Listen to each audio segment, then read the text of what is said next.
Hello everyone, स्वागत है आप सभी लोगों का हमारे चैनल पर। आज का हमारा टॉपिक क्लास 8 का है, इंग्लिश कार्निवल बाय आशु कालरा। आज हम लोग सेकेंड चैप्टर करेंगे जो कि एक पोएम है। पहला चैप्टर हम लोग लेक्चर 1 में कर चुके हैं। आप लोगों ने अगर वो नहीं किया है तो उसको कर लीजिए। अभी हम लोग second chapter from a railway bridge, जो कि लिखा है R.L. स्टीवेंसन ने, और हम इसी पर आगे देखते हैं कि ये पोएम हमसे क्या कहती है। Check this out. Warm up मतलब पढ़ने से पहले, have you ever travelled by a train? क्या आपने कभी ट्रेन से यात्रा की है? Do you remember your first train ride? क्या आपको अपनी सबसे पहली रेल यात्रा याद है? How was it? कैसी थी वह यात्रा? Discuss with the class. ये हम लोग अभी आपस में बात करेंगे। Do you have any other fond memories और डिफरेंट जर्नीज? क्या आपने कभी कोई ऐसी रेल यात्रा की हो जिसमें आपने अपने मम्मी पापा, कुछ परिवार के लोगों के साथ किसी तीर्थ स्थान पर घूमने गए हों, किसी हिल स्टेशन पर घूमने गए हों? किसी जैसे लोग तरह तरह की जगहों पर घूमने जाते हैं। दिल्ली के लोग ज़्यादातर आसपास के क्षेत्रों में जैसे कि आगरा, हरिद्वार, ऋषिकेश जाते हैं। वहाँ पर लोग अपने सगे संबंधियों के साथ जाते हैं, दोस्तों के साथ जाते हैं। तो यात्रा में वो स्थान उतना इम्पोर्टेंट नहीं रह जाता, जबकि जिन लोगों के साथ आपने यात्रा की होती है वो लोग याद रह जाते हैं, और वह ऐसी मेमोरीज होती हैं जो हमें ताउम्र पूरी जिंदगी हमें वो याद रहती हैं। सो देखें जरा ये पोएम हमसे क्या कहती है। हम इस पोएम को वर्ड बाय वर्ड पढ़ेंगे। जो भी डिफिकल्ट वर्ड होगा उसको हम पेंसिल से मार्क कर लेंगे। जो मुझे लगता है कि डिफिकल्ट वर्ड बच्चों के लिए 8th स्टैंडर्ड के लिए जो टफ वर्ड्स होने चाहिए उन्हें मैं मार्क कर लूंगा, और उनका मैं मीनिंग बोर्ड पर पीछे लिखता चला जाऊंगा। So let's start this. Faster than ferries. Ferries मतलब होता है जैसे कि परी कथाओं को हम फेरीज कहते हैं। फेरीज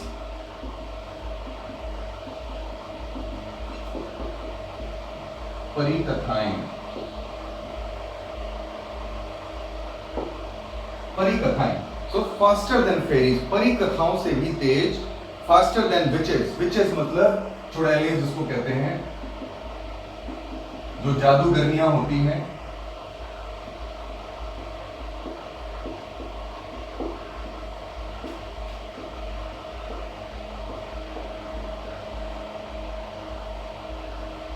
जादूगरनियां होती हैं, चुड़ैलें होती हैं, उन्हें हम विचेस कहते हैं। सो परी कथाओं से भी तेज, परी और जादूगरनियों से भी तेज।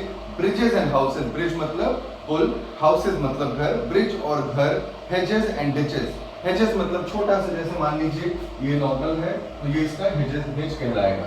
हेजेस एंड डिचेस, और डिचेस मतलब गड्ढे। मान लीजिए कि कोई ट्रेन चल रही है तो वो ऐसे जाएगी, फिर ऊपर, फिर गड्ढे के ऊपर पुल बनाया जाएगा, हेज के बगल से जाया जाएगा या टनल बना के जाया जाएगा। सो that's how it is.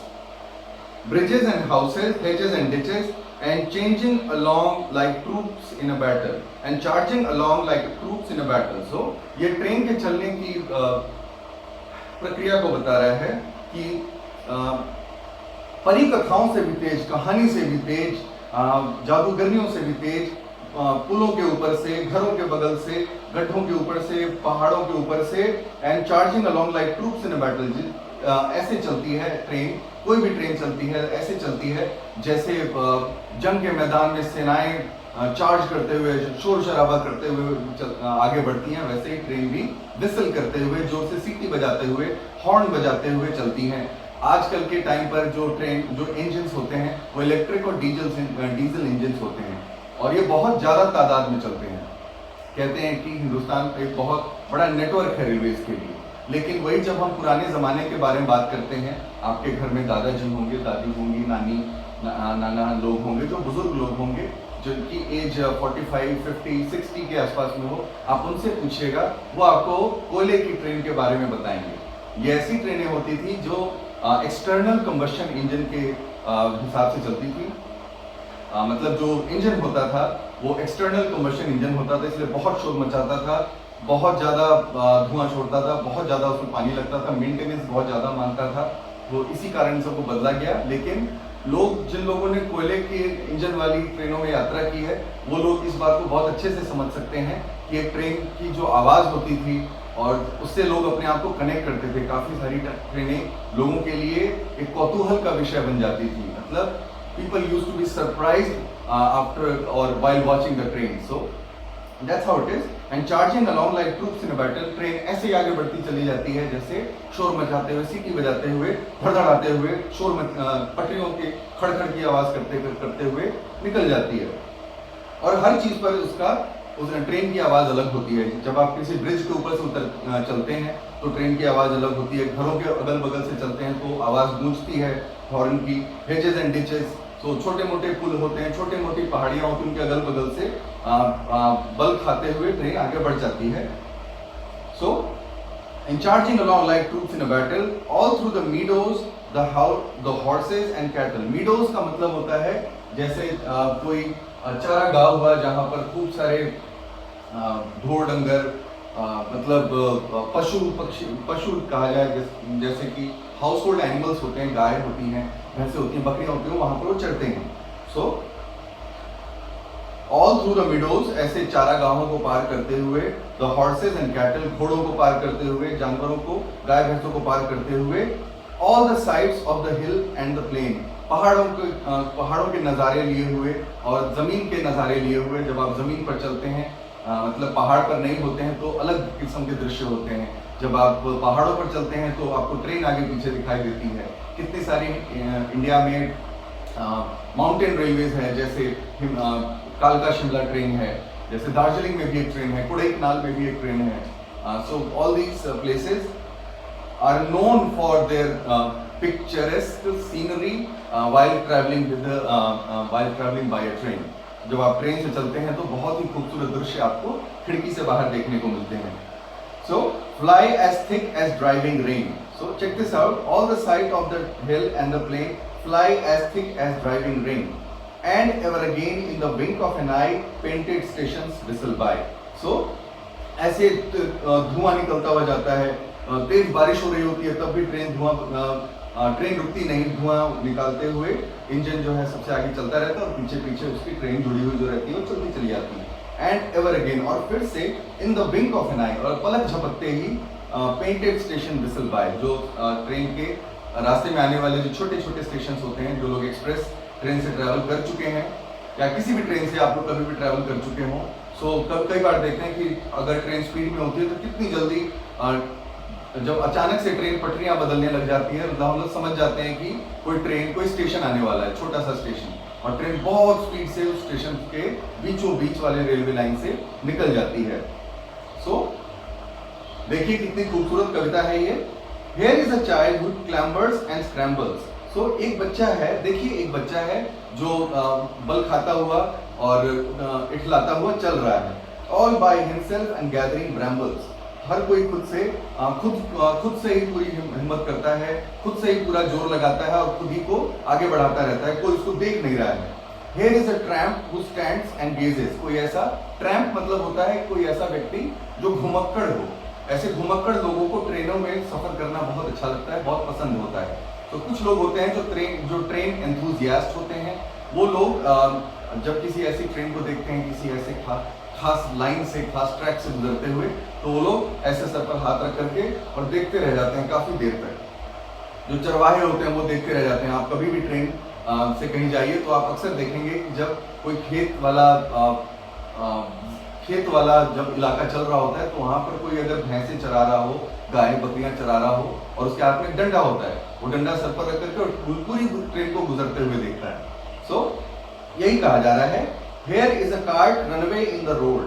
So बहुत तेज चलते, रनवे मतलब तेजी से चलते हुए, रनवे हम लिख लेते हैं।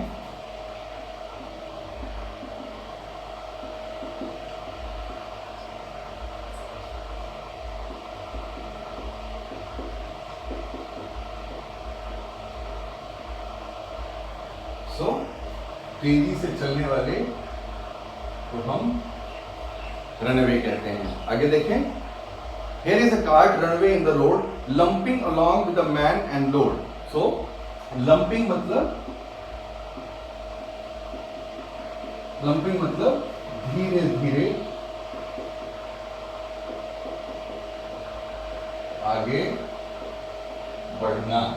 So ये जो दो सेंटेंस लिखे गए हैं Here is a cart runway in the road, मतलब यहाँ पर रनवे इन द रोड मतलब कि सड़क जो है वो बहुत अच्छी है, बहुत ठीक ठाक सड़क चल रही है, सड़क दूर तक हमें जाती हुई दिखाई दे रही है, लेकिन उस पर एक बूढ़ा व्यक्ति एक व्यक्ति और उसके व्यक्ति के साथ जो उसका सामान है, जो पूरा उसका लगेज है, उसके साथ वो धीरे धीरे उस दूर तक जाती हुई सड़क पर आगे बढ़ती जा रही है वो बैलगाड़ी।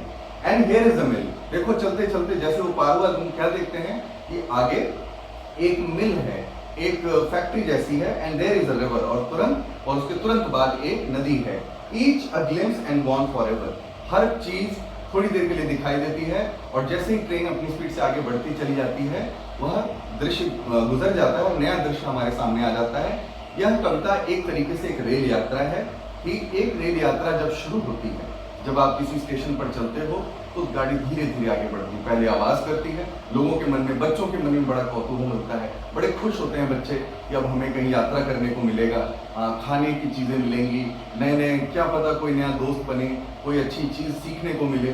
बच्चे लोग ऐसे उसके बारे में देखते हैं। बड़े लोगों के लिए ये बड़ी आम बात हो जाती है, बड़े लोग अपने बचपन की यादों को ही ऐसे में याद कर पाते हैं, या फिर कोई अगर ऐसा कोई प्रोग्राम हो जैसे कि जिसमें काफ़ी सारे लोग एक साथ जा रहे हैं तो लोग बहुत एंजॉय करते हैं, नहीं तो अकेले अकेले चलते जाना रास्ता बोझ सा लगने लग जाता है। कई बार सफ़र में अच्छे मित्र भी बनते हैं, कई बार ऐसे सफ़र होते हैं जो यादगार बन जाती हैं और काफ़ी समय तक हमें याद भी रहती हैं। तो वैसे ही यह एक छोटी सी रेल यात्रा है, जिसमें रेल के माध्यम से जब हम कभी यात्रा करते हैं तो हमें कहाँ कहाँ पर कैसी कैसी चीज़ें दिखाई देती हैं। तुरंत पहाड़ आता है, तुरंत पहाड़ के बाद झरना आ जाता है, पहाड़ी क्षेत्र में यदि आप चलें तो तुरंत एक पुल आ जाता है, और यह सब होते हुए ट्रेन धीरे धीरे, या कभी तेज कभी धीरे, सुरक्षा के ध्यान में रखते हुए एक स्टेशन से चलकर जब तक दूसरे स्टेशन पर पहुंचती है, तब तक जो जितना भी समय, चाहे वह छोटी रेल यात्रा हो या वह बड़ी रेल यात्रा हो, इस रेल यात्रा का मजा, आनंद हर व्यक्ति,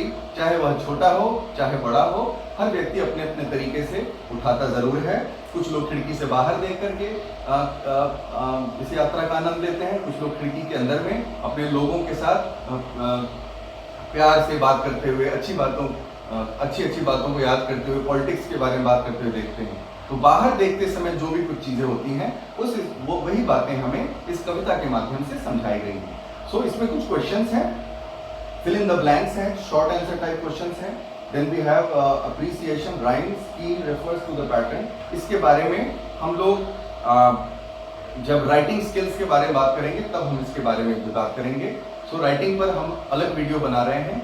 ये सारे के सारे जो भी हम लोग इस तरीके से जो इस बैनर के नीचे जो हम लोग बना रहे हैं, उसका सिर्फ यही पर्पस है कि बच्चों को, जितने भी बच्चे ये लोग देखते हैं, उनका कॉन्सेप्ट कम से कम जो स्टोरी बुक्स हैं, जो हमारा लिटरेचर है, उसके हिसाब से क्लियर रहे। ग्रामर के लिए हम अलग से, स्पीकिंग, रीडिंग एंड राइटिंग के लिए हम लोग अलग से वीडियोस बना रहे हैं।